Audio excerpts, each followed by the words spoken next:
and welcome to this edition of Talk Vietnam. In the opening part of our session today, you've just seen a very interesting pair of shoes, and that pair of wedges is right here with me. And as you can see, it's a very intricate piece of art. On the bottom, you'll see the motif of the old imperial citadel of Huế in the central region of Vietnam. And it's all hand-carved from one single piece of lychee wood. And in the top, it's very beautiful leather as well. And I'm here with the designer of these wonderful shoes. Her name is Lan Vy Nguyễn. She's an overseas Vietnamese designer in New York City, and she's the guest today. Thank you so much, Lan Vy, for coming here today. Thank you for having me. Yes, these shoes are absolutely amazing. I mean, it's a combination of both Occidental and Oriental, and I've heard that these shoes have made it to very famous fashion arenas all over the world. So do tell us about the design. The design almost came by accident. It was actually a project that we're doing in Huế, where our NGO sister, Design Capital, looked to fund artisan villages and rural entrepreneurs. And a few of the craft villages had very wonderful talent, and but without a proper outlet. And in fact, the carvers are pagoda carvers. So this is part of 7 generations going back to his history as well as the area's history. When I got there, I actually stepped onto one of the dragons. It was about 6 foot long. Wow. And I said, what if these were like Lady Gaga shoes? What if like Rihanna were to step into this and be in front of the global market? So completely like see. an accidental moment where you just stepped on it and realized. And so my team was like, yeah, well, go ahead, stand on it. And there's a picture of me just kind of like trying to stand on it. So I'm like, this doesn't feel bad at all. You know, let's try to find somebody to really put the whole process together. So that was really 2.5 years ago. Wow. And I thought, oh, it's going to be simple. You know, we're going to do a product development like any project in the West. You think about it, you draft it, you kind of make a prototype, and you have somebody make it. Not so. 2.5 years later is 2.5 years in order to develop this product. Yes, is a labor of love, because you have to really get into the minds and the heart of the artisan out in the rural area, and what really motivates them. Yes. Sometimes it's not money, but there is a lot of, I guess there's negative pride and there's positive pride. You know, the pride that keeps the tradition going for hundreds of years. You know, keep that sound, that meditation of stewardship for the heritage. And there's the pride of, no amount of money can get me to stop what I'm doing and do this. I want this heritage to live on. Rejuvenate. And so we nicknamed it Reincarnated Souls, both for the souls of the feet, but also the reincarnation of a love for the craft. Yes. And as well, because part of the project is also to help the artisans, especially the wood artisans, to be mindful of reusing wood. Wood that might have been reused for something else, we wanted wood that might have been disposed of elsewhere to be reused again and have a new life. Yes. So we keep calling it our Reincarnated Soul project. So many different meanings under that one. But in that process, I mean, I felt like that is exactly what it did. Was it really rejuvenated something in myself for it? You know, an awakening of what I had never known. You know, I mean, I think that everybody, all Việt Kieux, all foreign Vietnamese, think that we know Vietnam, and I think unfortunately we know Vietnam from a standpoint of the West, of Hoa hậu, you know, and it's and to me it's a little bit of an anti-feminism in itself, but to know all the craft and the beautiful methodologies and the heart and soul that goes into handmade stuff is a completely, like I said, a reincarnation of what I never knew. Yes. The journey of the dragon shoes begins in Phường Đúc district of Huế, home of Nguyễn Văn Tòng, a 5th-generation wood carver. He and his helpers are responsible for creating the trademark heels. The wedge heel is cut from a single block of wood. sourced from local orchards such as Persian lilac, jackfruit, and lychee wood. The piece of wood is carefully shaped and smooth before being adorned with elaborate motifs and carved to perfection. Tong and his craftsmen actually specialize in crafting pillars and beams of pagodas. Applying the skills to a much smaller format has proved to be an enriching challenge. Nếu như một cái bức mà to, rộng lớn trong vòng khoảng phạm vi 1 mét vuông, thì chúng tôi muốn trang trí một con rồng rất đơn giản. Nhưng mà vì đấy là cái khẩu độ nó rất hẹp, đó, nó không cho phép mình được ấy, nhưng mà đấy là với đòi hỏi cái đầu óc để mình bố trí làm sao cho nó phù hợp. Vì cái đoạn này nó rất nhỏ nhưng mà chúng tôi phải vận dụng để làm được một cái đầu rồng. Since the shoes are like no other in the world, the process of making them had to be designed from scratch. It was a long period of trial and error until the makers could perfect the methods. Bây giờ làm thì thấy nó đơn giản, nhưng mà khi mà mới măng mò mà làm cái đôi đầu tiên thì nó rất là khó. Rồi khi mà thành một đôi giày hoàn thiện á, thì tôi phải bỏ ra cùng khoảng chừng 15 đến 20 đôi giày đã vất đi. Là vì trong quá trình khi mình làm lên nhưng mà nó chưa phù hợp, nó chưa đạt được thì lại vất và tiếp tục làm chuyện khác. What we've been able to do is take something that would have be hidden away in a pagoda somewhere in Hue and make it walkable. So it's a walkable piece of art. So when I designed the shoes in itself, we had an idea for certain dragons, but what I wanted to do was actually allowed for Chu Tong to put in his own imprint, right? I mean, he carries with him 5 generations of talent and good work and soul and beauty that comes right through to his hands as well as his carver.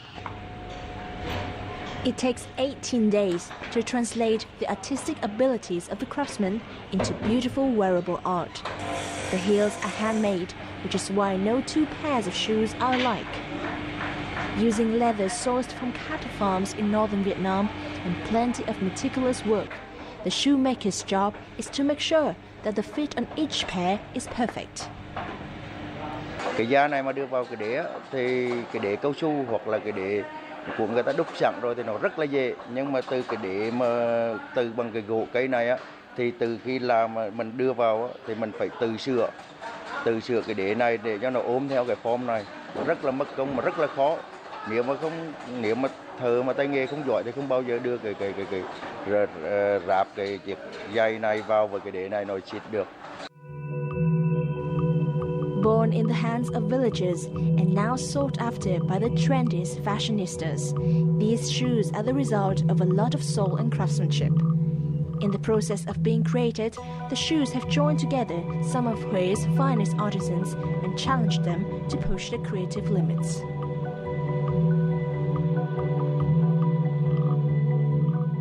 I've noticed that we not only have the shoes here, but you also have it on. I you do. Can show, yes.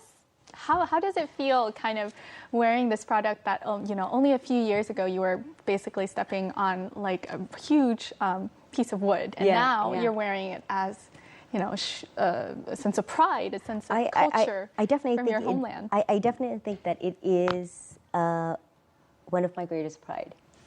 For sure, and certainly my one of my greatest accomplishment. Now, should I never ever accomplish anything else, I think I'll be happy with it because it is the shoes in itself is a product. You can see it as a shoe, but it to me is a symbol of true connection between what I left as a child to who I am now as an adult, choosing to come back to the motherland. So there's a lot of truth and symbolism to it. So from that standpoint, it is that pride. Yes, a culmination of both East and West, and of your roots and of your present right now. Right. How do the artisans feel about it upon the first pair of shoes? I know it takes around like 18 or 20 days or something. For them, it's definitely there's a lot of pride, and there's this pride, this sort of this awakening of and being recognized. Being recognized, of being honored, of feeling like they are just the master of their craft. Yes. Not just thug. You know, and they're so used to that type of interaction. And I felt like in order to preserve this heritage, in order to continue and encourage stewards of our culture, we need to start respecting those that are true masters of their craft. Now, in the business, how has it been received by people, say, in New York City, or people in the tremendous. It's been tremendous. Arena? Yeah. So we had participated in this conference in New York recently, and we were very lucky to meet a gal that an online magazine called Cool Hunting, and they are what the zeitgeist of coolness, if you will. And within less than a week, we were told that it was shared in 160-something countries or so. And luckily, from that, we had some PR representative for very famous people contact us to find out more about the stories behind that. Because at first they were attracted to the design. The design. And then once they contacted us, they found out there was this whole multiple layers of it. Exactly. Right? And so many kind of different metaphors behind this culmination. The thing is, it's really not about a product. When we think about design, most people think about a dress or a house, decor. Design is about a way by which you find solutions for a problem, right? So if you feel like you need to look beautiful, the design aspect of that, a gorgeous dress, well created, is to make you beautiful. So the solution is beautification. Yeah. But for us, when we think about design, it is to make sure that it is inclusive of the process, people, product, and planet. Yes. So the result is a product that somebody else, whether or not they care about Vietnam, whether or not they care about heritage, whether or not they care about the planet, for me it doesn't matter. Practically speaking, as a business person, I want that revenue stream to feed what I care about. Yes. And so design has to lead. And so that to me is that solution finding Exactly, aspect. the solution finding. Yeah. So I was about to ask you, how do you define design? And you already answered that question. It's not only this aspect of the surface, of the things that we see as beautiful, because of course the design, one of the aspects is to be beautiful, but there are so many other layers underneath that, the purpose of design in general. Now, with the communities of artisans, designers, as well as ethical manufacturing producers, Lan Vy has been able to create Fashion for Freedom. This is an organization that is founded on the basis of fair trade, ethical production, community development, as well as social justice. We'll get to find out more about it in the following.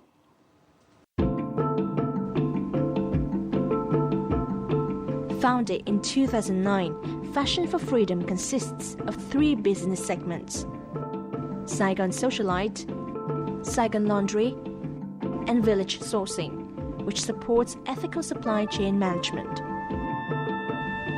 To date, Fashion for Freedom has supported over 40 different small businesses in and around Hue by giving them equipment loans, business training, and access to market. They, in turn, will give back through community services. According to Lan Vy, the whole idea works because it is a collaborative effort. I want it to be a collaborative effort with the folks in Hue, because I don't know as much as the people here, and there might not be something that they might know, given that I'm outside. But together, I think we can come up with a really interesting product. Better known for preserving heritage arts and crafts, Fashion for Freedom has branched out into heritage food. After giving an equipment loan to Nguyễn Đình Định, a local farmer, Lan Vy has been working to seek more customers for his herbs and vegetables. Today she has brought her friend Charlie Page to examine if they could plant a new imported variety of chili pepper here.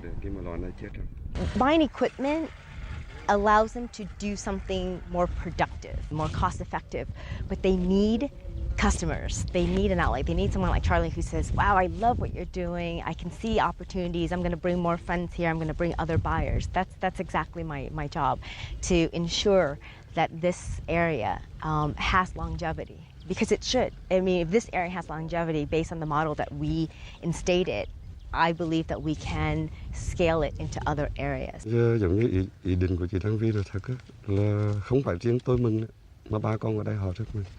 Vì sao không? Cái người nông dân khi họ sản xuất ra thì cái đầu tiên quan trọng nhất là họ có cái chỗ đáp ứng được là cái đầu ra của họ, có chỗ thu mua hàng hóa của họ với một cách giá ổn định. Đó là điều mà ba con ở đây rất hào hức. Không phải riêng tôi mà toàn bộ ba con. Fashion for Freedom's method is to start from smaller orders that make it easier for local producers to get into the modern supply chain. Bit by bit, step by step, the organization hopes to turn local businesses into their own agents of social change. Now we talk a little bit about Fashion for Freedom, the whole project behind all of these wonderful products. And you started out with a slogan that says, a dress that addresses poverty. Yes. Tell us about, this other slogan that says, fashion matters, in terms of dealing with poverty. How does fashion matter?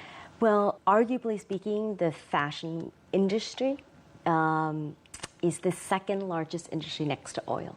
If you look at the full supply chain, right, from cotton crops to the oil extracted for polyester, for synthetic material, if you look at all of its processes combined, it is trillions and trillions of dollars. Every stage of that supply chain impacts some worker, somebody, a large group of it, and it impacts more people than the oil industry, right? So the when I say matter, I mean as in the point of matters, yes. and matter meaning impact.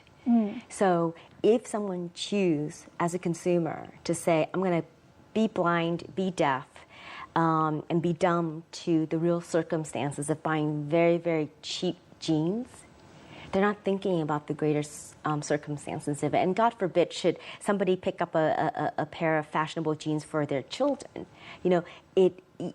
in crisis, we're looking at somebody's children laboring over for somebody else's, fashion sense, if you will. But it doesn't have to be that polaric. It doesn't have to have that differences.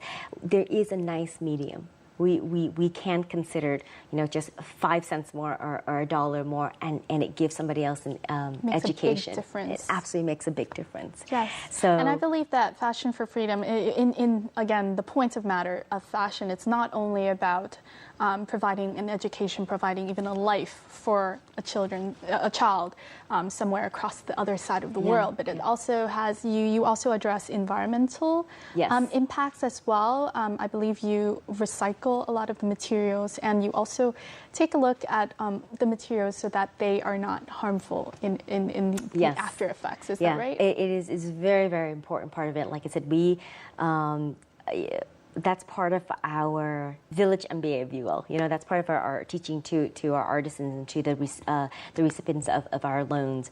And so we take that very, very seriously. Wherever it is that we can take, let's say, wood that would have been removed from the orchards for the fire, we're going to say, look, there is a way to turn this piece of wood into a vase, or this part of the wood into another part of the shoes.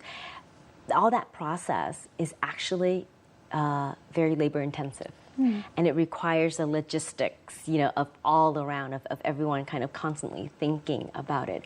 But I think that labor intensiveness of being conscientious of everything that you do is imperative these days. We just don't have enough land and material and resources in the world anymore to toss away. So we put it upon ourselves to look at it from that way and operate in that way.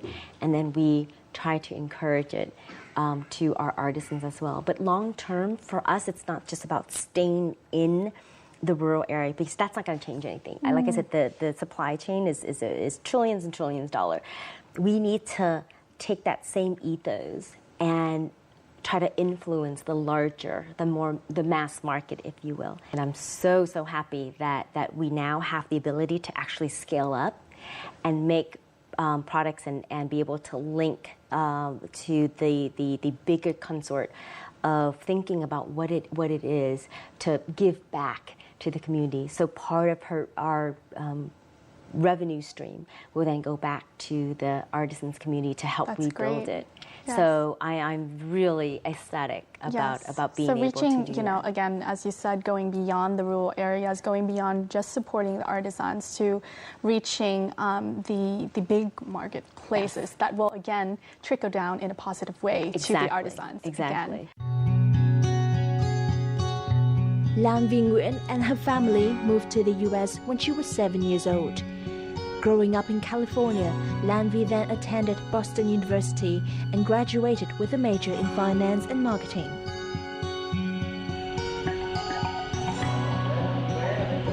After 10 years in the corporate world, she decided to pursue her dream of fashion design. Her quest for ethical production and heritage preservation led her back to Vietnam, where she set up Fashion for Freedom to support local businesses and craftspeople. My name is Lan Vy Nguyễn. I am now a fashion designer and an accidental activist. 10 years in the corporate life. Now based in both New York and Huế, Lan Vy works to create positive change in the garment supply chain by bridging the gap between consumers' demand in Western countries and producers' needs in manufacturing hubs like Vietnam. And in that process, Lan Vy has found her true calling and rediscovered her Vietnamese roots.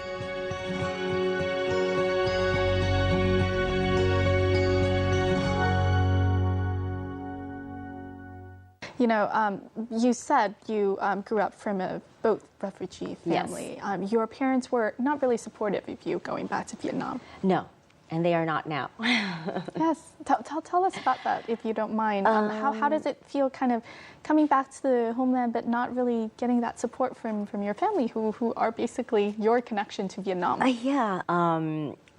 To me, this is about a heritage that's way longer than the differences between Việt Minh and Vietnam, or however it is that you name it, Việt Kiều or Vietnamese, way longer than that, right?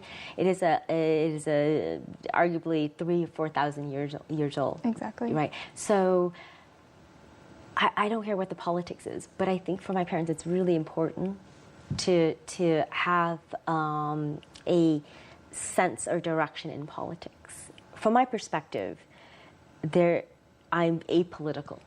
There is no politics in the way that I view Vietnam, and that's where we part ways.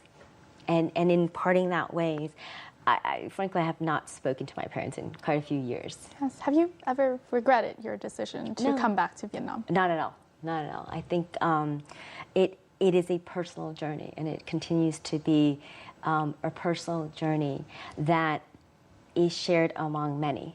Where do you think you are right now? I mean, what does success look like right now in terms of, measurements, in terms of the artisan's life? Yeah.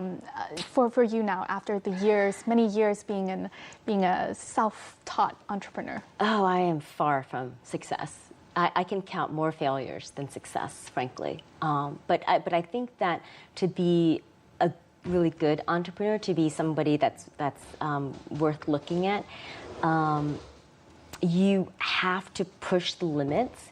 And if you don't push the limit, you're never going to fail at anything. But if there's always easy successes, I find a little bit too easy. So I don't mind that failure. And in fact, I tell my team all the time, you need to constantly fail, but only once. Not that particular same task or same goal.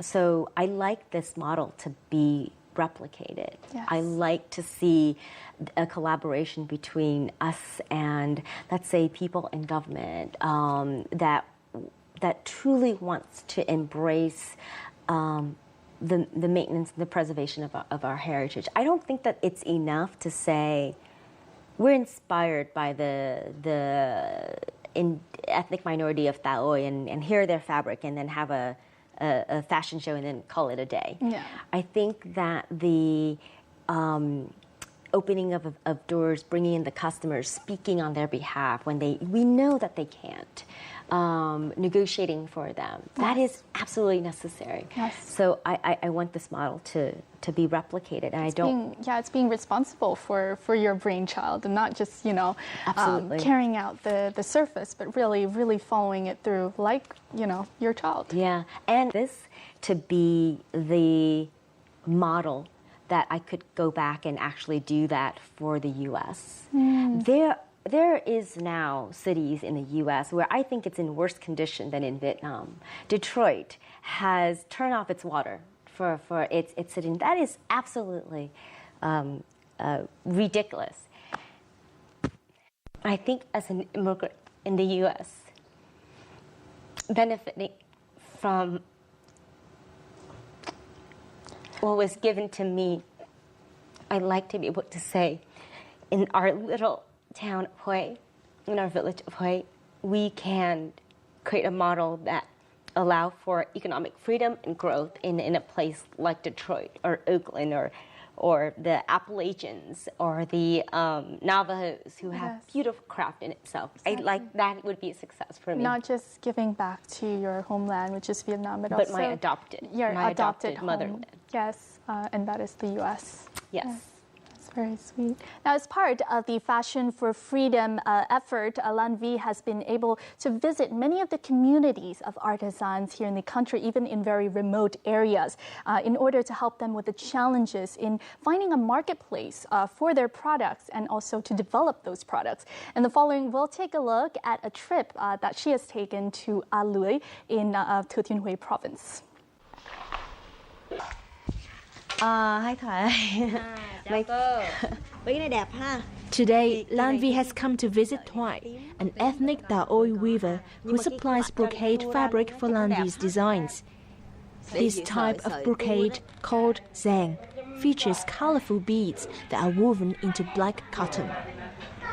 The loom is made of bamboo rods that are held by the woman's feet. The labor-intensive work means that a 3-meter piece of cloth often takes 1 week to finish. Yet the low demand for the craft has forced weavers to find other jobs. Thoại is among the few who are guarding the tradition. Từ đời ông bà trước đây để truyền lại cho chúng tôi, là sau đó là mình cũng để truyền lại cho con cháu của chúng tôi. Thì đặc biệt là hoa văn của người Taoy là mình lấy từ lịch sử thời xưa mà của dân tộc khác là không thể có được như dân tộc Taoy. What's notable is that the Taoy ethnic group does not have a written language. So the tales and poetries are told through the colors and patterns on brocade fabric. And Lan Vy wants to preserve this distinct culture in her fashionable creations. Mình sẽ thiết kế theo luôn. Thì mình thấy cái này mình sẽ nghĩ ra là một cái thiết kế gì để cho nó kể chuyện của bên chị chứ không phải là kể chuyện của bên mình. Ha.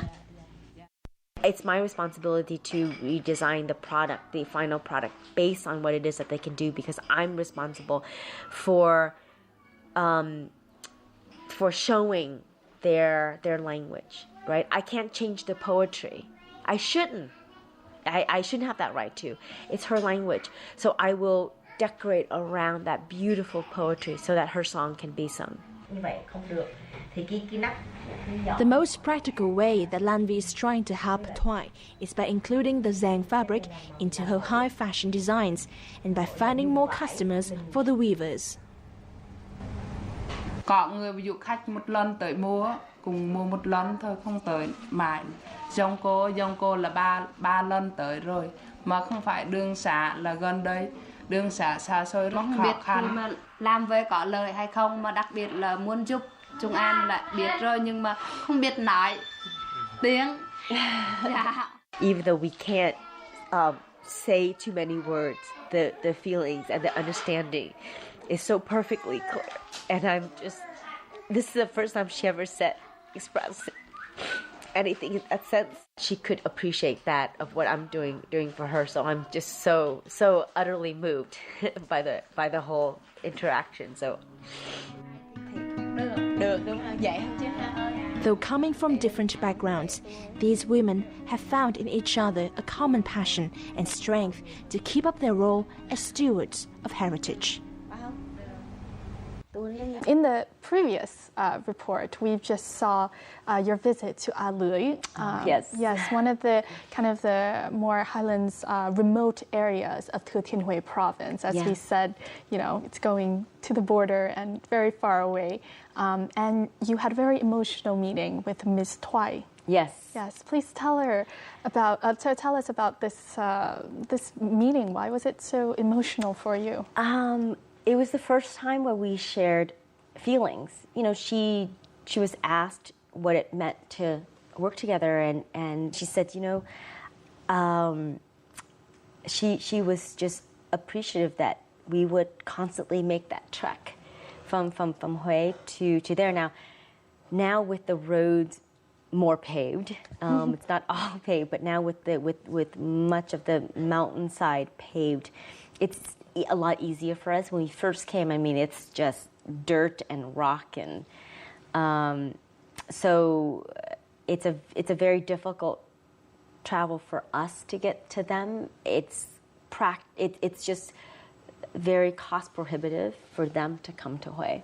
And I think what was very emotional about that was to look into her eyes, and she said to me when I looked at her, and that like really jerked the tears. She said, "It's okay if we don't achieve what we said we would, because I know someone cared," and that just that was the emotional tipping point. Do you know that is actually a love letter? Really? Yeah, the colorful design that's all around the border. Yes. So that mimics a lot of the design that's on their roof, which is what the men build. So they have their own carving. It's all a particular type of design, and it really is indigenous to that particular family. But this is exclusive to kind of the women. Yes. And as you said, it's like a love letter? Yeah, so what the women would do is they will try to mimic some of that design to replicate the men. So it says and it presents what the dominant male sort of showcase. So in some sense, she is in this beautiful craft, in this beautiful textile. Says that she belongs to that dominant male, and that she takes it with her. And when her daughter gets married, she will also weave it and send it. That's why the kind of the roofs that are traditionally made by men are on the outside, and then the women kind of fill their content inside. Right. That's beautiful. Very symbolic. Yeah.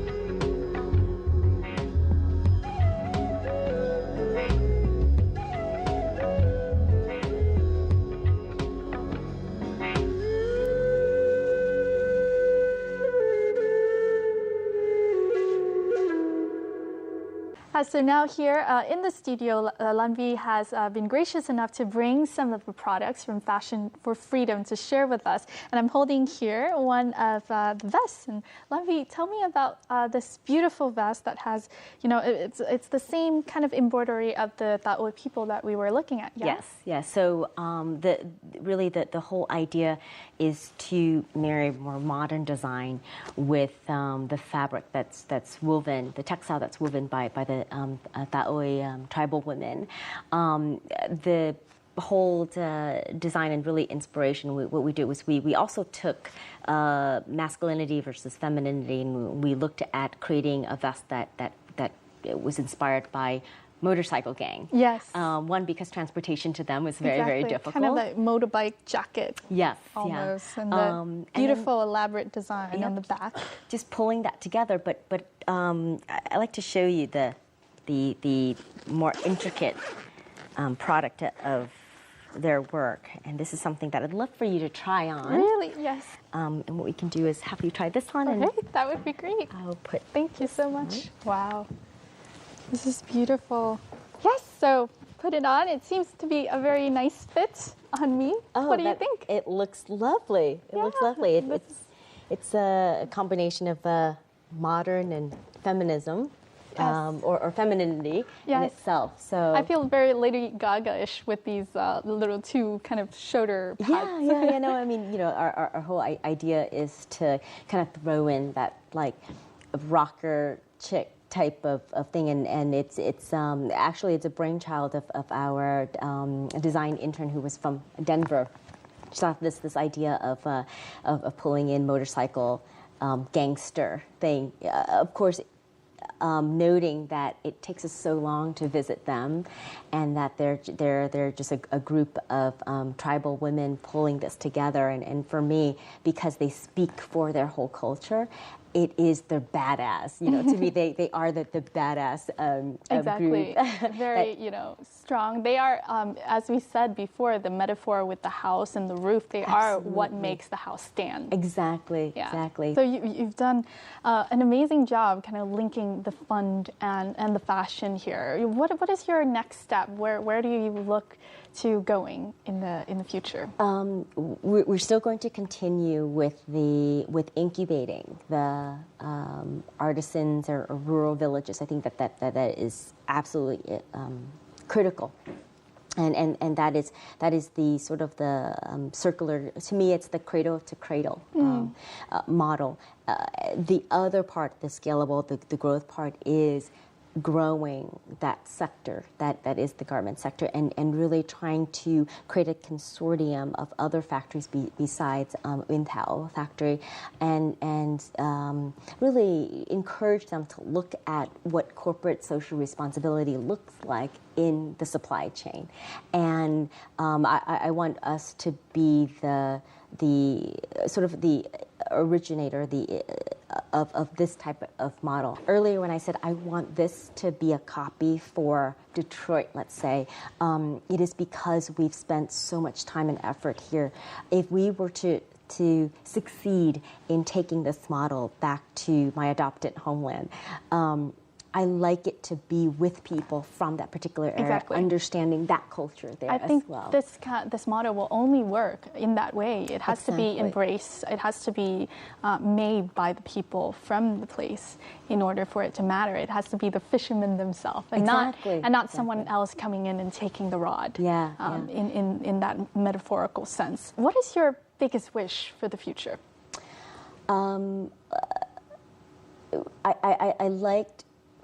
Like I said, the greater goal is looking at more socially responsible business, and I know that the corporate social responsibility, blah blah blah, is very popular these days, but it has to be more than donation during Thanksgiving, during Christmas, during that. It has to really drive independence, and the second largest industry in the world, I think, has the responsibility to make sure that the resources that it's using, including people, including the planet, including the water, all of that, it has a responsibility to sustain it.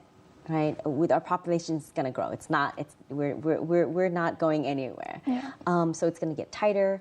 Research is going to get harder, and we're going to lose our identity in all of this. So my wish is that to drive that supply chains to be more transparent, more ethical, and see where some of that profit can funnel down to those that really has no access. Yes, and saving our identity along the way. Thank you so much, Lan Vy, for coming here and sharing your stories, allowing us to see and try on these beautiful works and for the wonderful work that you're doing. I'm sure that the people that you're working with really cherish the friendship that they have formed with you and the opportunities that the doors that you have opened through your project for them. I hope so. Yes, thank you so much. Thank you.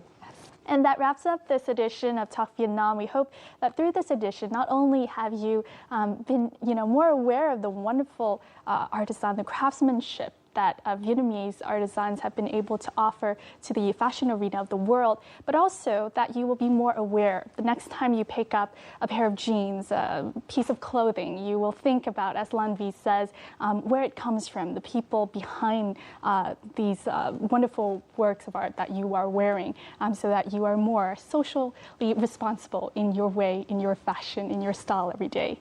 Thank you so much for joining us, and we'll see you more next time here on Talk Vietnam.